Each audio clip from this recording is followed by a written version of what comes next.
তো hello everyone, কেমন আছেন আপনারা সবাই। আজকে মে মাসের 8 তারিখ থার্সডে, আর এখন সময় হয়েছে ওই রাত 8টার মতো। কিছু সবজি বাজার করা হয়েছে, আর এখানে কিছু ফ্রুট আনা হয়েছে, ম্যাঙ্গো আর ব্যানানা আনা হয়েছে।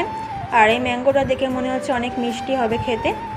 আর এখানে সবজির মধ্যে আনা হয়েছে উচ্ছে, পটল, বেগুন, বরবটি, ঝিঙে। তো বন্ধুরা, যদি আমার ভিডিওটি ভালো লেগে থাকে অবশ্যই আমার চ্যানেলটি সাবস্ক্রাইব করে দেবেন আর একটা লাইক দিয়ে দেবেন। আর আগের দিন আবু বাজার থেকে আম আর লেবু এনেছিল, আর এই আমগুলো খেতে একদম ভালো না, ওই জন্য আজকে আবার আম আনা হয়েছে। আর এই আমগুলো দেখতে অনেক সুন্দর কিন্তু খেতে একদম ভালো না।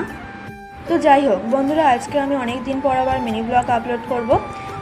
তো বন্ধুরা, ভিডিওটি কেমন লাগলো অবশ্যই কিন্তু কমেন্টে জানাবে। দিন এখন সময় হয়েছে রাত 8:30টার মতো। তো আমার আবু বলছিল একটু লেবু জল খাবে, ওই জন্য এখানে শরবতগুলো দিচ্ছিলাম লেবু দিয়ে, আর সঙ্গে একটু বিট নুনও দিয়েছিলাম।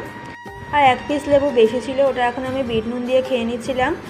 আর আমার টক জিনিস খেতে অনেক বেশি ভালো লাগে। তো আমার মতো কে টক জিনিস পছন্দ করো অবশ্যই কমেন্টে জানিও। আমার মা চুড়িদারের সামনে ডিজাইন করেছে, তো সেটা আপনাদের সঙ্গে শেয়ার করছিলাম। তো ডিজাইনটা কেমন হয়েছে অবশ্যই কমেন্টে জানাবে। আর এখানে এখনও ফুল বাকি আছে।